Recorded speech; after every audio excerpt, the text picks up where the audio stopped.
The left side of the Buccaneers offensive line, unfortunately, is taking a hit at the beginning of the season. If you missed the news somehow by now, Tristan Wirfs is going to be out for the first 4 games or so. It sounds like likely going to land on the physically unable to perform list, according to a report from Rick Stroud yesterday.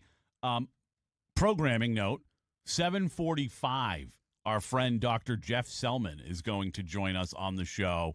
We're going to talk to him because the question that we asked, and we played a clip from Booger McFarland early in the show, asking if perhaps the Buccaneers may have misplayed this when it comes to the handling of Tristan Wirfs' knee. And the question that Aaron had was, why now for the surgery? I suspected that I have to assume the reason why they waited for the surgery is because they thought they could have it heal up without a surgery.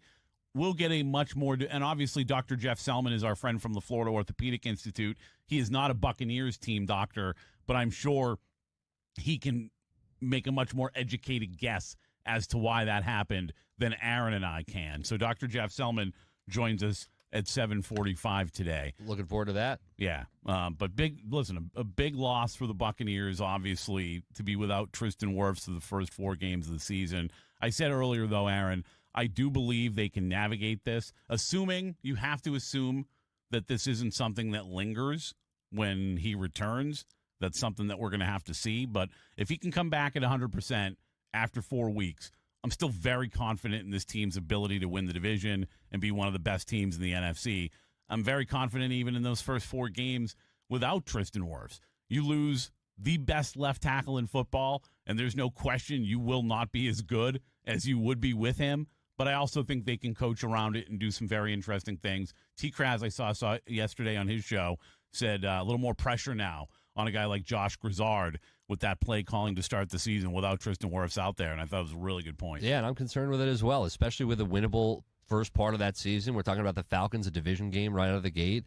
Team you lost to twice last year. A team that improved up front, so they're going to try to get after Baker Mayfield as well. And then you got the Texans, you got the Jets, and then it starts to get tough with the Eagles. So you really got to get Tristan Wirfs back here. And unfortunately, not having him those first few weeks where you really need to get some wins over beatable teams, now it becomes a little more challenging. And, Pat, you know my concern, safe man, if Charlie Heck makes us say what the heck, then Baker could get hurt.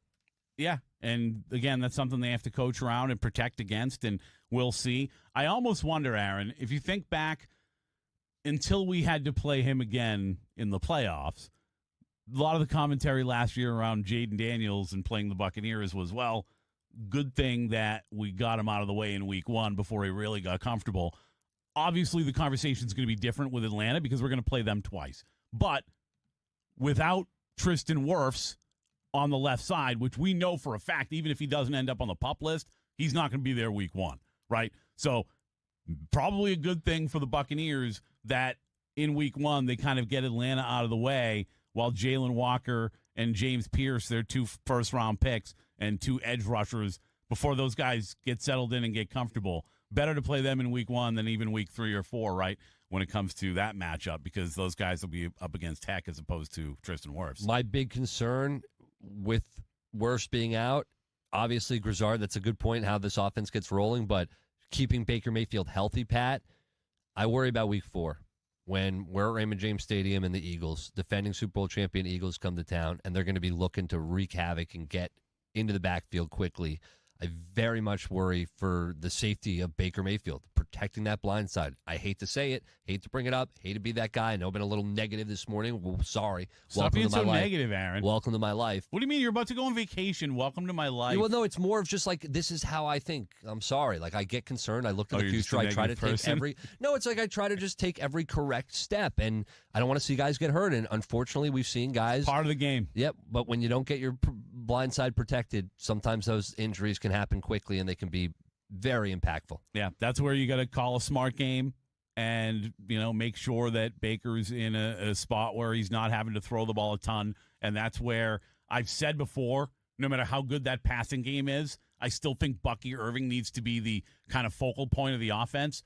Well, that is even more amplified for the first 4 weeks of the season Because if you've got Bucky Irvin running the ball well, if you've got Bucky Irvin running the ball down people's throats, it makes it a lot harder to get after the quarterback when you're on your heels because the running back's shoving the ball down your throat. So I think it becomes even more important as we start the season to get Bucky going. And I think, again, even without Tristan Wirfs, it's something they're going to be able to do, especially on the right side. So that's going to be even more important, is making Bucky Irving a major part of that offense.